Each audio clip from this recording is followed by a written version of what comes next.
Okay, everyone, I think it feels like it's time to start, and I'd like to welcome you all. And a very warm welcome to the Save a Child's Heart team. We have Ido Gutten, who plays a key role as the Director of Resource Development in the organization. His colleagues, Ollie Honigman, Tamar Shapira, and of course, our very special guest tonight, Dr. Akiva Tamir. I hope that you have viewed the extraordinary video that was shot that shows the work that Save the Child's Heart does, and in particular, the work that Akiva and his colleague, Dr. Lior Hasson. Akiva is, of course, the pediatric cardiologist. Lior Hasson is the pediatric surgeon. And watching the two of them in action in this heartwarming video is just extraordinary. It brings tears to the eyes, a lump in your throat. And if you haven't watched the video, can I very, very heartily recommend that you do so after the program. At any rate, we do have an opportunity now to hear from Dr. Akiva Tamir. And so Akiva, thank you so much for joining us. And over to you for an introduction, after which we'll have the opportunity for people to ask questions. I have a few myself to start with, but then we'll move to everyone else as well. So I'm Akiva Tamir. I was born in Israel, studied medicine in Israel, and then I studied pediatrics, trained in pediatrics here in Israel, and afterwards pediatric cardiology, 3 years here and 3 years in the United States, in New York. My teacher was Fred Bierman, a very nice Jew and a very clever Jew. And when I came back, Ami Cohen recruited me from the hospital I was working in. Like after 4 months of working there, he recruited me to Wolfson Hospital in Holon. And he had a dream that we will operate kids. For that, he needed a cardiologist. I don't know if you know, but the cardiologist diagnose and recommend treatment after surgeries and works together with the one who operates. Many people think I'm the surgeon. I'm not the surgeon. I'm the one who diagnose, and we work together. It's a teamwork. The team includes cardiology, intensive care unit, and the surgeon itself. So, and Ami had a dream that we'll operate kids, and it was a little slow because there was competition and we were a new program. And then one day he comes and say, well, I've been in Ethiopia. I've seen there many kids. There is a cardiologist there, Dr. Belay Abegez. He has a list of 400 kids that need surgery and they die because he doesn't have any solution for them. We are going to bring kids from there. I looked at Ami and I said, Ami, are you sane? It's like, we don't have any setup here for kids from abroad. And so Ami said, well, the money is not an issue. I'll get the money and we'll be okay. That was Ami. He was a man of vision. He had the vision, he had the imagination, and he was somebody who can fulfill his vision. I told Ami many times that if he negotiated with the Palestinians, we would have a peace agreement with them long ago, because he was really a huge human being. So first eight kids arrived from Ethiopia, and then I find out that two could not be operated. One didn't need surgery because the diagnosis was wrong, and she was pretty much healthy with something very small. And the other one was inoperable because her disease progressed too much. So that's how we started with the 8 Ethiopian kids. And slowly we built the program. Ami built most of it. And he created the organization, the NGO Save a Child's Heart, and we started to bring kids for surgeries, for catheterizations done by me and my team, cardiology. My team was me at that time, the beginning. But So just to tell you that now I'm retired, so I just volunteer in the program, and the head or the chief is my student, Dr. Alona Raucher. She is an excellent cardiologist and a very nice lady. And we have Dr. Sagi Asa, who is whom we sent to Berlin to be trained in cardiac catheterization. He does things that were done in surgery in the past by cardiac catheterizations. So we grew a lot. So every connection that we made throughout the years was accidental. Like people heard about us and then they approached us, and then things started to roll on. And we were in many countries in Africa. Some of the connections are still going on since the beginning, like in Ethiopia, in Zanzibar, in Tanzania. Some faded away. It depends also on the locals. And Ami's idea was that we should bring children to be treated in Israel, but also create centers of competence out there in the countries that need help. And we did succeed to create a center of competence in Tanzania, which is amazing. We have a surgeon there. A second surgeon was on the way, but from personal reasons he stopped. So now we are preparing another one. And we have 2 cardiologists that we trained there, anesthesiologist, ICU doctor, ICU nurse. So Tanzania is a great success. And they operate there. The pace is not enough to meet the demands, but they do, and we help them. We go to catheterize there. We were planned to go to catheterize there in September, last September, but then Corona happened and we gave it up. I was supposed to help Dr. Sagi in his catheterizations. And we succeeded in Ethiopia. In Ethiopia, we have a team a surgeon that we trained, cardiologists and other people, and they also have ongoing surgery. You believe that Ethiopia, a country of 100 million people, did not have pediatric surgery, pediatric cardiac surgery until now, until we came in. I think this is something that not only help the few children that will be operated, but it help developing an idea and that they can help themselves. They just need a hand to be able to do that. And it's very difficult to somebody from Africa to get into good programs in the West, in Europe, in the United States. And if they succeed to get to these programs, many times they will not come back. It's like a brain drain. And there are talented people in Africa. But our program really try to emphasize that they are going back. And with what they get with us, they really cannot do much. They cannot work in Israel. They must go back. So it's like a good stimulation for them to start programs in their own countries. We have trained many Palestinian physicians. We are still training Palestinian physicians. We have very good connections with Palestinians, and that's a lot of. And we have. What happened?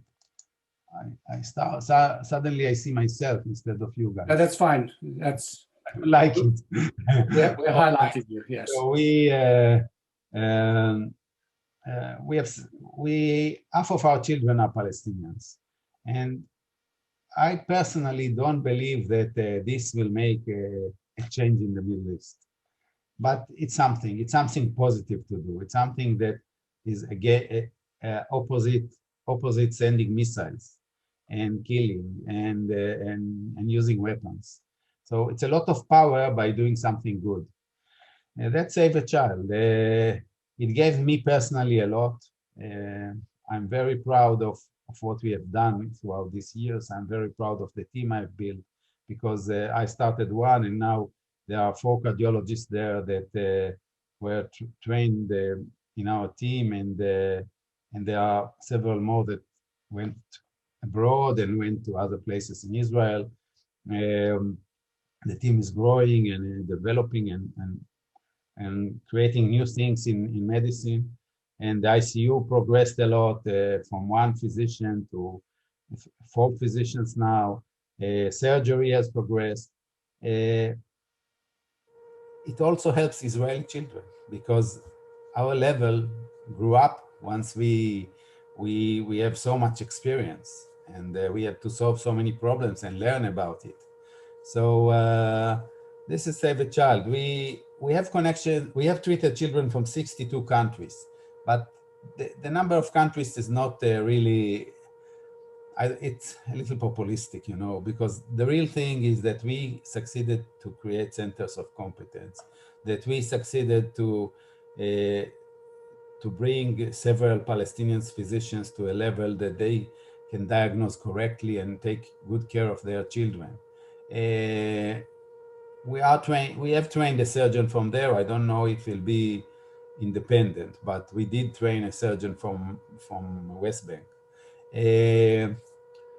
These people cannot hate us.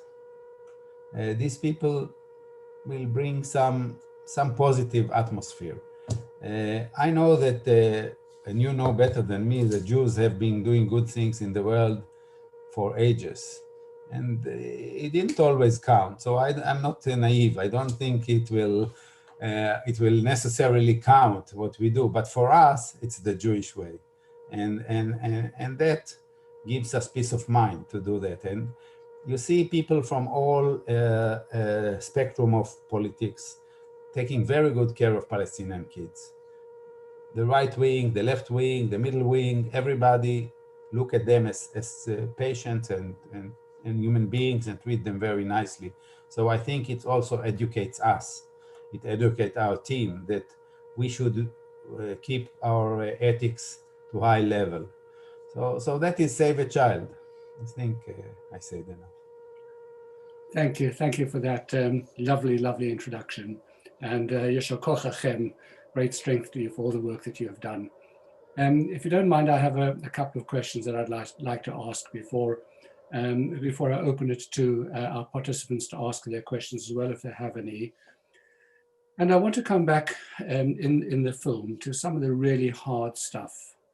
There's very hard decisions that you have to make, the issues of triage, the decisions about who should be treated and who should not be treated, knowing that you can't treat everyone and that in many instances you are sentencing a child to death by not treating them. And both you and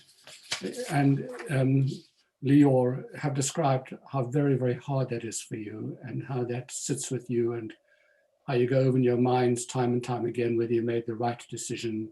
Julius is an excellent case in point where you thought you couldn't operate and in the end you decided that you'd go for it and that you would operate. I just wondered, you're both moral men with high ethical standards, both you and Lior. And you're both believers as well. You're both people who believe in God. In helping you to make these decisions, have you always just been directed by your own conscience, your own moral standard, or have you on any occasion turned to the halacha, to the poskim, the people who have been debating some of these issues from a Torah perspective? And, you know, there are some very great people in the world who have thought about things. Have you spoken to those people, or have you always taken the direction onto your own shoulders? I'm sorry to say that it's not our own shoulders. We didn't go to religious decisions, but we consult the team. We do team consultation. The thing was, it's a very good question. You know, like the ethics is very problematic for many aspects. One aspect is what you asked. For that, we have been a little bit counting on things that are beyond us. Like for instance, when we come to do screening in a country, one cardiologist come and they see 30 kids or 40 kids a day, and sometimes we have two cardiologists that go on a mission. Not always we operate in the country that we go to. Some of the missions are just screening missions. So when we screen, we do some triage, as you said. We have the special paper that we grade the severity of the disease and the urgency of treatment. And then it's in the hands of the locals to decide whom they are going to send. We don't decide. But hang on a second. You've made decisions, for example, at one point in the video, that you would treat people, children who are on the milder end of the spectrum rather than on the serious end of the spectrum, because that way there was a better chance of more children living, even though the ones who you're not going to treat are going to die. But they are serious, and you could have made a decision to treat them. This is a policy decision that you took, isn't it? It's an ethical decision that you took, a medical decision. In the movie, we don't always fulfill that decision, like, because as a physician, as a human being, you can't go for it. So the easiest way was to do like in terroristic effect, the event, like in terroristic event, when there are multiple wounded, you have to take those who you can save the middle. You don't treat the extremes, because you will use all your capacity for one patient, and many others that can live will die. So this is the ethics of mass injury. Now we don't do that actually. What we do is that that, like Julius, there are many patients. When we saw that with a little more effort you can save them, we did save them, although they are very complex. So we do take very serious cases, but some of the decisions are not made by us. Some of the decisions are made by the local physicians that we work with. And we try not to patronize these physicians. We try to give them some independence in their choices. So most of the physicians that we work with are very honest people. We had also dishonest people, but now the physicians we work with are very honest. So they will not prioritize somebody who pays them under the table or so. They are keeping their ethics high, and they send those who can be helped, and there is a chance to really save them, even if it's difficult. So one of the things that but we didn't go to halakha.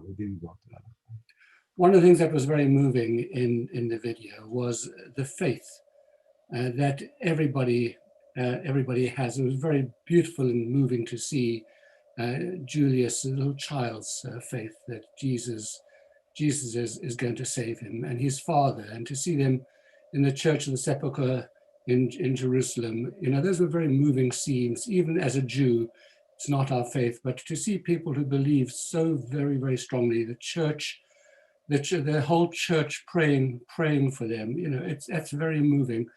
And what's moving as well is to see that both you and Lior are men of faith, that you know that you are the Almighty's agents, his partners.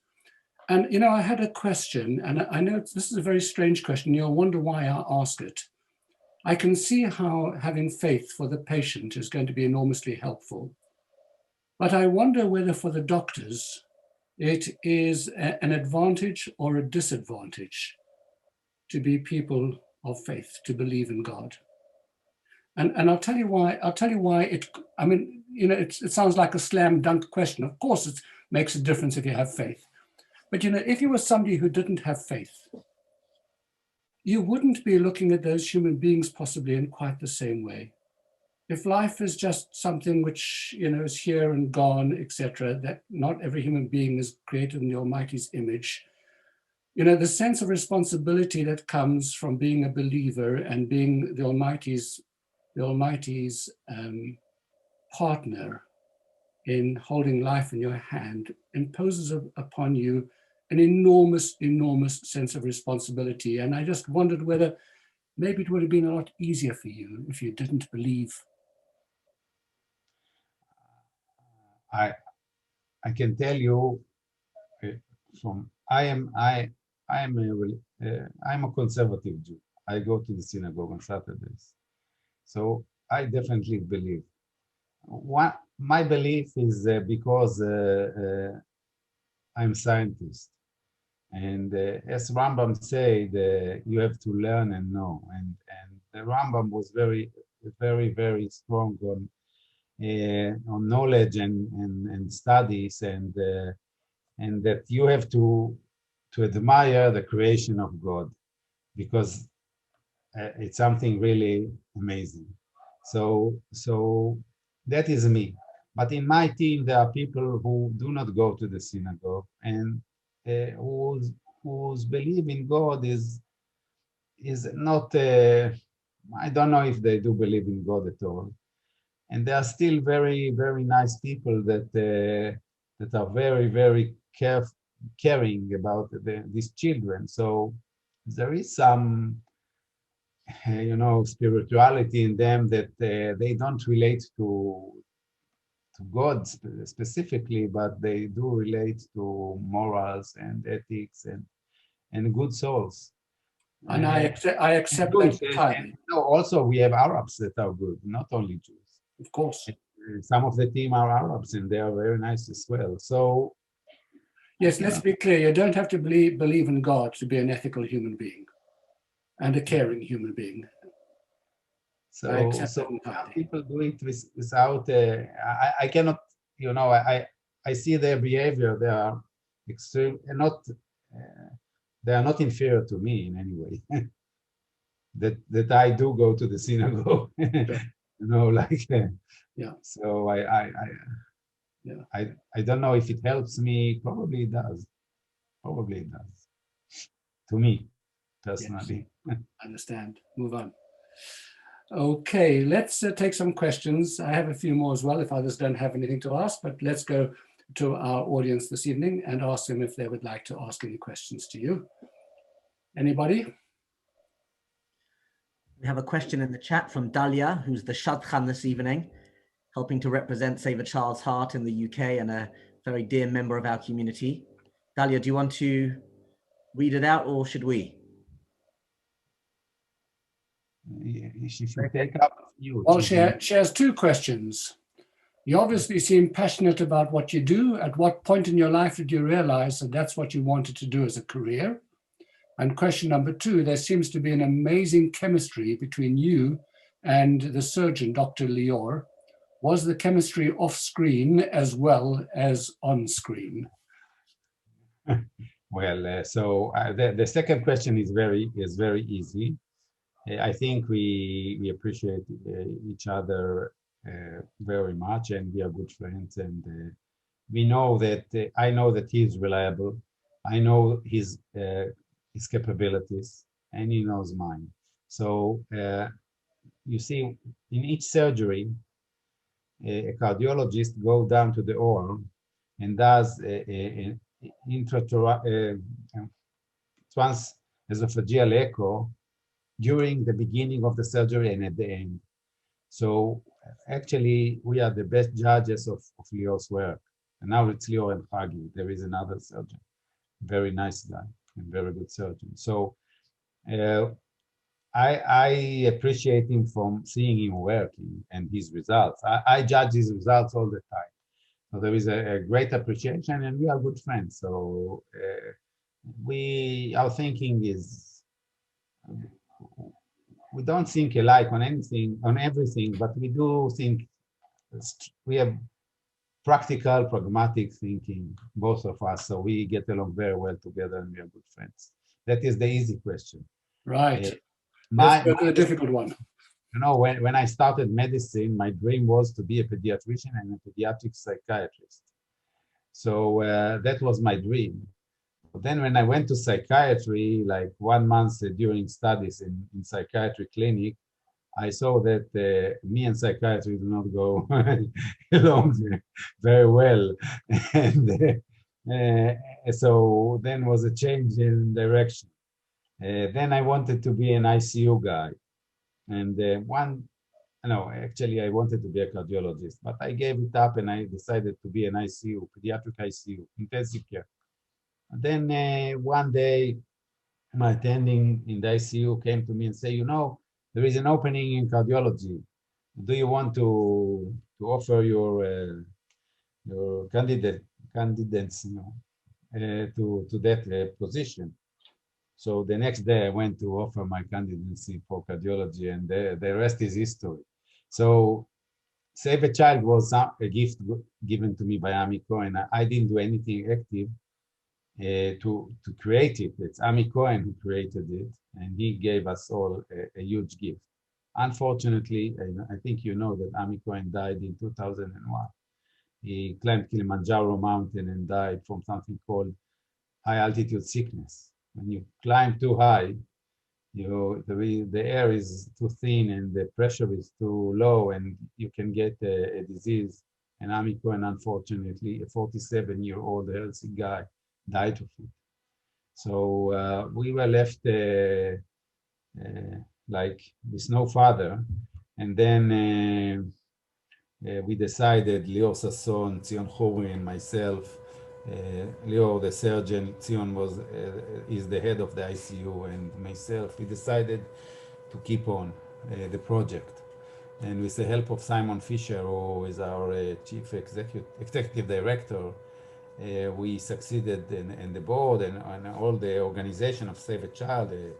We succeeded to push it up and develop it even more. But I wonder, in terms of, you mentioned, other colleagues who are sort of coming on board, but in the medical fraternity in Israel, at both at Wolfson and at other hospitals, there must be other people hugely talented who could participate in these programs and add manpower, visits to the places in Africa. To what extent has this fired the excitement, the imagination, and the practical involvement of other pediatric cardiologists and pediatric cardiology surgeons in Israel? So there is we did enjoy the help of some cardiologists in the past, especially personal friends that came along with us and helped us.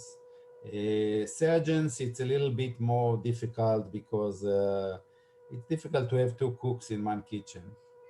The surgeon he likes to do it himself, his way.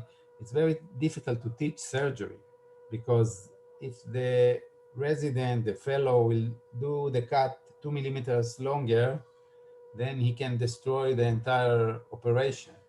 So the surgeon keeps things very close to him, and this is something very, very difficult to really let others do. You can teach echo, I can repeat the echo, nothing will happen. Catheterization is a little more problematic, but then if you see that the fellow is having some difficulty, you can take the catheter and usually nothing happens. In surgery, it's a little different. So we did train surgeons, but until they got to hold the knife, they had to sweat a lot, and even then, so with surgery, cooperation is more limited. Like we went to Romania, and we helped Romania to build a hospital with the help of Rotary. Together with us, we helped them to build a nice facility in Bucharest. You know that in Bucharest, a capital in Europe, still today, there is no decent cardiothoracic surgery for children until now. And we tried to push it a little bit. We trained a cardiologist, we trained a surgeon, but he left. it's difficult. And then there was a surgeon there from another hospital in Romania that had to take over. And his performance was far, far beyond the Lior's performance. And it was unpleasant and difficult. And so you try to cooperate on different levels, so theoretical levels and not practical levels. And what about, I know that there are programs of this kind in other countries, particularly in England. We know that there's been a similar sort of program run by Dr. Jacobi at Great Ormond Street. I'm presuming that there's, pardon? Majdi Yaqub. Yaqub, yes. He's Egyptian. That's right, yes. And he's been running a program of a similar kind in Great Ormond Street with enormous success. I'm presuming that probably, maybe America, maybe France or Germany, there might be people over there who are doing similar things. And I wonder if there's any cooperation so that you decide which countries, and how you can maximize your impact if you were to work together in some way. We do have cooperation with some programs. We did have cooperation with an Australian team, with Italian team and others. Not everybody want to cooperate with us. Because of Israel? We did try to get cooperation from Yaqub's organization. I don't know where it stands today, but in the past there were problems. They did not really like to do business with us so much. We are Jews, we are Israelis, we are used to it. I'm not sure you can walk like that in London, like you look in London street safely. In Paris, probably you cannot. No, you can't. On that note, Doctor, the Netflix series Fauda, which is very popular, portrays how in some sectors of the Arab community it's frowned upon to be treated in an Israeli hospital. People who are treated there are shunned. They're completely just rejected from where they live and amongst their friends. Is that true? And do you encounter that either in Israel or some of the other countries you visit? Do you see, because of anti-Semitism, not so much from the point of view of cooperating with other organizations, which was the previous question, but in terms of your patients, do people turn down treatment with you because they don't want to be treated in an Israeli hospital or by Israeli teams? We didn't see that. We never saw that I didn't see Fauda because it annoys me, so I didn't watch it. but they tell me it's a nice movie, but I didn't look at it. Anyway, we did not have any problem with parents that came to treatment with us, and they never complained that they get problems in their community, and they come back and forth because we do follow-ups and we reoperate and we catheterize whoever needs more treatment later on. So I've never encountered that. The only once that there was an Egyptian patient that somebody sent his data to us, and we agreed to accept him. And then the father wrote that he didn't know it's an Israeli organization. He would not go to Israel for treatment. Mm-hmm. Palestinians and Israelis can be very good friends because the culture is similar. I mean, there are similarities. It's not a similar culture, but there are similarities.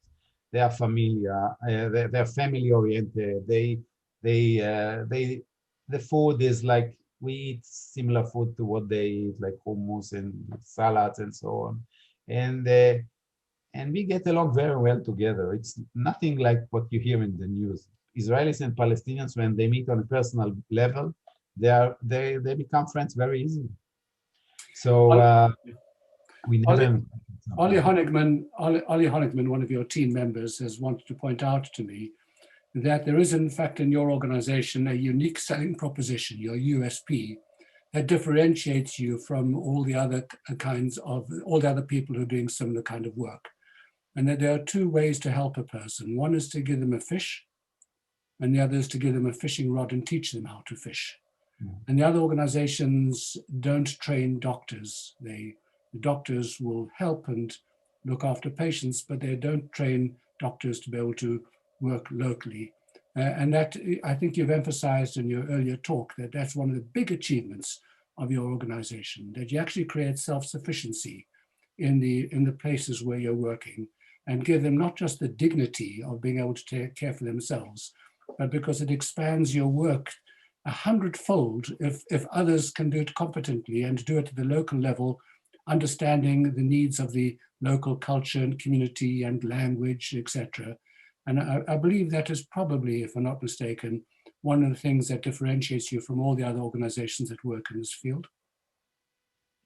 Yes, this is one, and the other one that we tend to work as a team. Like we work as a team. We in the cooperations we had, sometimes we noticed that other organizations collect the team from many places, like a nurse from this hospital and a physician from another, and then and when you work abroad in a place that doesn't have all the equipment and all the facilities and everything is, and not everything is perfect, you need a real teamwork of people that just can communicate with a look and don't need to talk so much, because the teamwork is the key of success everywhere, in everything. And we go as a team everywhere. We 2 times a year, about 2 times a year, we take all nurses, anesthesiologists, the surgeon, the cardiologist, the perfusionist, and we all go as one team that we work together. So that is kind of obstruct a little bit cooperations. Sure. I have another question, Akiva, from Jennifer Goldstein. Is there a genetic reason why there are so many cases with rare heart conditions in African children? Are we seeing a greater, is there a greater number of children with rare heart disease than one would find in other populations in the West? So that has many aspects. One aspect is that there were many researchers that show that congenital heart disease has the same prevalence around the world. It's 0.8%. Like 0.8% of children will be born with a heart defect. It's not accurate 100% because some heart defects do not influence you at the beginning. They will influence you just when you get to be 40, 50, and we don't count those. But basically, those who get to clinics are 0.8%. So this is all over the world. But there are things that, and then there is the populations that marry within the family, like the Palestinians. There is a lot of consanguinities there. They marry their cousins very oftenly. So for that, we are not sure if it increases the likelihood of congenital heart disease. Probably some of the congenital heart disease are increased by that. So that is true. But in Africa, I don't think they marry their cousins. It's not a common thing. It's not so common. The Africans have another problem. It's called rheumatic fever, rheumatic heart disease. You know that when you get a throat infection with Streptococcus group A bacteria, people who are susceptible to that, like about 2% of the people who get a throat infection with Streptococcus will develop later on a heart disease. It's called rheumatic heart disease. Like a month after they get the streptococcal infection. And in the West, this was very prevalent. And then since penicillin came into the picture and standard of living raised, it almost disappeared. And you know, like people in the West get good treatment. If you have a sore throat, you go to the doctor, he takes a swab, he prescribes you antibiotics, and you don't get the disease. But in Africa, it's not like that. They get it again and again, and they don't go to the doctors. And we see hundreds of children with terrible problems in their healthy born heart that develop because of this. So this is a big Do we problem. have any sense of how many children we're talking about in the developing countries that require your help? Is there a ballpark number for us to understand the magnitude of the challenge that we face and the extent of this mountain that you have to climb in order to be able to provide this kind of support to those communities? I would say that 5 of each 1,000, it's 5 per million, because not all the 8 needs treatment, but about half of those will need treatment early in their life. So you think how many people are in Africa? I don't know the number, but 5 in 1,000, it's a lot. If you have And what happens if these children, the ones who have mild heart, the ones who are not going to die immediately from the severity of the disease, if you don't treat them when they're young, what are the implications for when they become older? Why is it important to deal with these children in their youngest years? All right, so some of the diseases will progress into something which is untreatable, and they'll die in agony, like the teens or young adults. So that is one aspect that, like I told you in the very beginning, that one of the children that we got from Ethiopia, she was 3 years old, but her disease progressed so much that she was not treatable. We could not help her anymore. So this is one aspect. But then there are things that will not show symptoms. You can lead your life, but when you'll be 40 or 50, then you'll have some problems. But this is, we don't take it under our our practice, like that somebody at his 50s will have a calcified aortic valve is something that we leave for the adult cardiologist. We don't have to do anything with that, because he will lead normal life until he's 50 or 60, and then he will need some treatment, and he will get it if he's in the West or maybe even in Africa. But in Africa, they don't get to be 60. They don't live so much because of many other things, not only cardiac. Sure. Do we have any more questions from our viewers tonight? Please, you just need to unmute and ask the question. We'll find you and we'll bring you onto the big screen. There is another one in the chat from K Family. Are all of your staff Israeli? And how do the operations happen in Israel? How many in the local countries? Most of the operations are in Israel. We operate about 250 operations per year.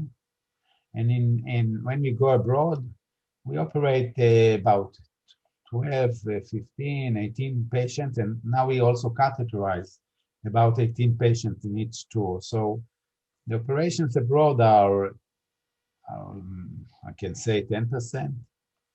And then most of the surgeries and catheterizations are done in Israel. And for Palestinian patients, going back to the question on ethics, Palestinian patients get actually treatment very similar to Israelis, because with them, those who get to your hands, you cannot leave them to die. It's a treatable disease. But in Africa, unfortunately, it's not that tight. Well, why don't we take a break, and why don't you show us some slides of Julius, this wonderful little child, and you'll just tell me when you want the next slide, okay?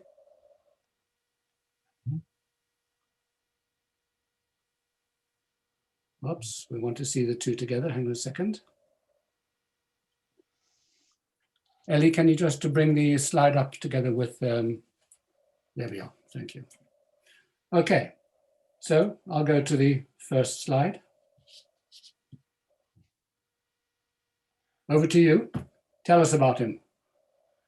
Well, Julius, he was in terrible condition. When I just saw him, I kind of, wow, can we do something with that? You know, when you see something like that, which is so unusual, it's also a challenge for you as a professional to find fine differences between this and something else. Some diseases appear with a title. It says, I am a VSD. You see the VSD, you can judge it very easily. I am a subaortic membrane. VSD is a hole in the septum between the two chambers of the heart. This is simple. Something like Julius said, there is some cases are simple. It's like a little membrane under the aortic valve, and the surgeon can cut it easily, and the child is healthy. But Julius said something very, very complex, and you know, when you have to screen 30 kids and somebody like that comes in, and you see that his left ventricle is obstructed by something that is very difficult to operate, and it involves also the two valves, and you have to figure out exactly how it's built from two. The echo is like a painting. It's not three-dimensional. There is three-dimensional echo, but it's not so practical. So we build the three-dimensional picture in our minds, and we have to decide exactly to figure out exactly how it is structured in order to know if the surgeon can deal with it. And the good thing is that me and Leo work a long time together, and I can know what Leo can deal with and what not. So this was Julius when we first saw him. This is in Israel when he's like on. But, you know, I have a suspicion that your decision was not entirely and exclusively medical. I think he was just such a lovely kid that you emotionally felt that you just had to try and do something for this little child. Maybe. No, for that, Yes.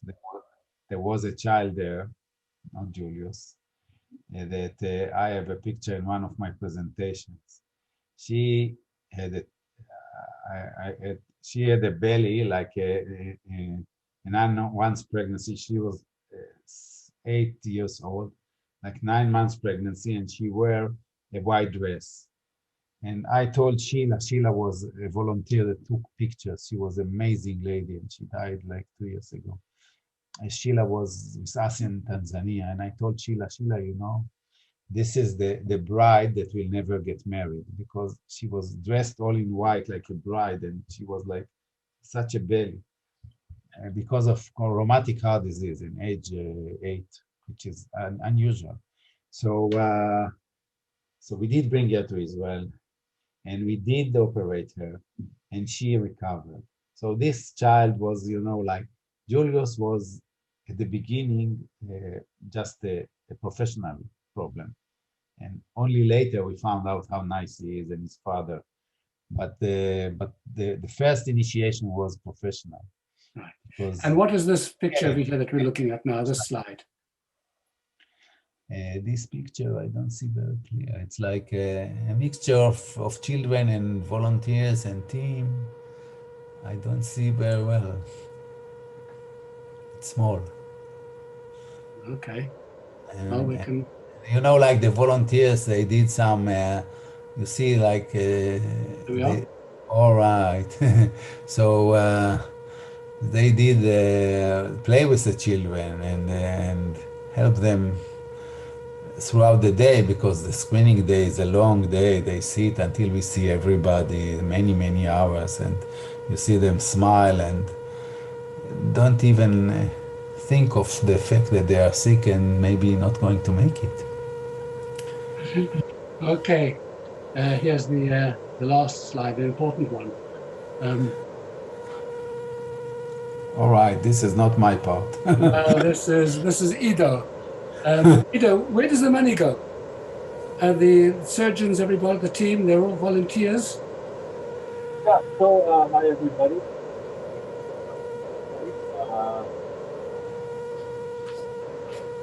We're getting a very bad reception. You have another computer on somewhere in the house? There we are, it's better. That's not me. But now we can't hear you. Can you hear me now? Yep, that's better. Oh. So yeah, thank you for having us tonight. And to our amazing team, Ollie and David and Dahlia, and of course you guys here at South School. Um, yeah. So about the funds. Look, I want to say I want to bring a question to everyone here tonight. I think the for me the being part of Save a Child's Heart is a real privilege, and I think for everyone who comes to Save a Child's Heart as a volunteer or as a donor or as a supporter, I think it's because we all believe that life is precious.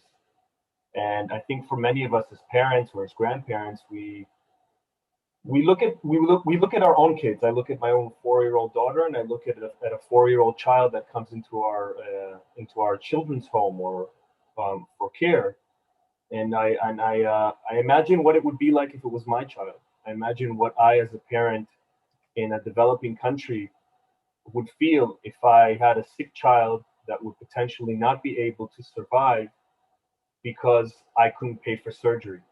I couldn't afford it, or because I didn't have the option to treat my child in my own country. And seeing parents with their children at Save a Child's Heart from the moment they arrive, often the mothers or grandmothers, and sometimes even fathers that come with the children, and seeing firsthand how they come very worried, and then they're treated by our amazing team of doctors like Aki or Akiva and Dr. Sasson and everyone else on the team. And then you see the amazing joy and elation of the parent that they know that their child is now going to grow up and have a healthier life, a healthy life where they can develop and they can go to school and they can play soccer and run around. I've noticed how amazing that is. And I think one really appreciates it when they see it in person. But tonight, I think you just got a taste of it for many of you. And to your question, Rabbi, when someone donates to Save a Child's Heart, those funds go to treat these children, to support the work that we do, whether it's training the doctors or treating a child or going on the missions that we have every year. And that those funds are what make this all possible, because we are a non-governmental organization. We are a charity, and we are able to do this only because of the support that we receive from generous donations from around the world. And our work doesn't only have a profound effect on the children we treat in the developing world, but also here in Israel. I think it wasn't mentioned, but it is important to mention that because of the work of Save a Child's Heart, we are about to open a new children's hospital in Wolfson Medical Center in Chulon, which is absolutely amazing. That this project is almost $70 million that was funded 70% by Save a Child's Heart and almost 30% by the Israeli government. And when you think about it, this hospital is going to be treating an incredible amount of children in pediatrics, but it's going to have an international pediatric cardiac center that's going to treat an amazing amount of children over the next tens of years to come. And if we've treated since 1995, Aki and the team have treated over 5,700 children. That's around 250 to 350 children a year. In the next 10 years, we're looking to double that annually. We're looking to do, we're looking to grow gradually with the new facilities, with a larger team, and we have a vision to do so much more as an organization. And I think every dollar or pound for you is an immense help to us to achieve that. And I feel privileged to be a part of it, and I know my friends and colleagues, Ali, David, and everyone else who's associated with us does too. And I hope we can have that support from everyone here tonight and many more. Thank you. Thank you, everyone. B'hatzlacha, great success to you and to the organization. And to Akiva, Dr. Akiva Tamir, we'd like to give you a blessing before we leave. And our bracha to you is that you should have a very, very, very busy retirement. I want to add something. Do you hear me? Yes. Regarding the donations. In one of my presentations, the beginning, I draw a triangle. And in this triangle is the patients that need the help, we the physicians that can help, and the other point is the donors, because it's partnership between the patient that cannot have their surgery in their countries because of lack of treatment, lack of money, and and the donors are as important as us, the physicians, and as the patients, because they save lives. They are partners of saving lives. I think we were collecting, I think 10,000. No, maybe the number has raised a little bit per child, $10,000, and I said some of our donors buy a dress in 10,000, so you can buy a life instead of a dress. Right. Well, that's to the ladies who are with us. Please take note, not to buy a dress for £10,000, and for the gentlemen amongst us, if you're going to splash out a new pair of tefillin, just make sure it doesn't cost £10,000, something a little bit less, and the parents can go to Save a Child, Save a Child's Heart. Thank you all for joining us this evening. Thank you, Rabbi Eli, for setting it up, and of course to the Kay family for making the introduction for a fascinating program. And we're filled with pride for all the work that you do, and I'm sure that there'll be lots of people who want to continue to support you. So thank you for joining us from Israel, and B'Hatzlacha Rabbah, great success for the continuation of your work.